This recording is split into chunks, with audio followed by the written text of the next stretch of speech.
Since Joseph could no longer control his feelings in front of his servants, he sent them out of the room. When he was alone with his brothers, he told them, "I am Joseph." Then he cried so loudly that the Egyptians heard him and told about it in the king's palace. Joseph asked his brothers if his father was still alive, but they were too frightened to answer. Joseph told them to come closer to him, and when they did, he said, "Yes, I am your brother Joseph, the one you sold into Egypt.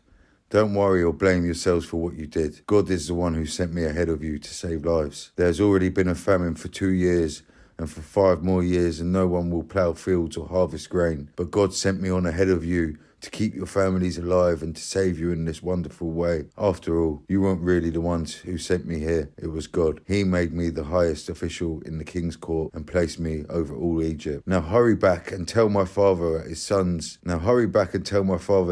Joseph says, God has made me ruler of Egypt. Come here as quickly as you can. You will live near me in the region of Goshen with your children and grandchildren, as well as with your sheep, goats, cattle, and everything else you own. I will take care of you there during the next 5 years of famine. But if you don't come, you and your family and your animals will starve to death. All of you, including my brother Benjamin, can tell by what I have said that I really am Joseph. Tell my father about my great power here in Egypt and about everything that you have seen. Hurry and bring him here." Joseph and Benjamin hugged each other and started crying. Joseph was still crying as he kissed each of his other brothers. After this, they started talking with Joseph. When it was told in the palace that Joseph's brothers had come, the king and his officials were happy. So the king said to Joseph, "Tell your brothers to load the donkeys and return to Canaan. Tell them to bring their father and families here. I will give them the best land in Egypt, and they can eat and enjoy everything that grows there. Also, tell your brothers to take some wagons from Egypt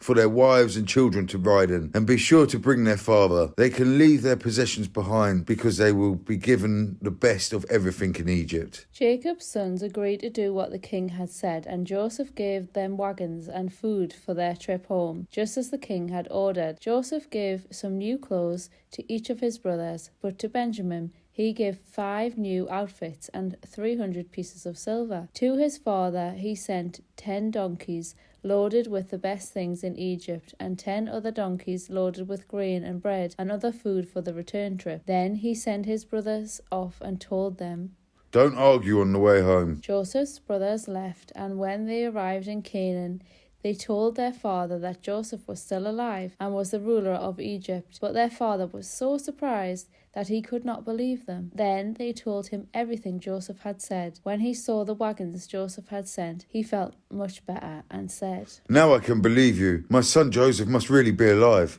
and I will get to see him before I die."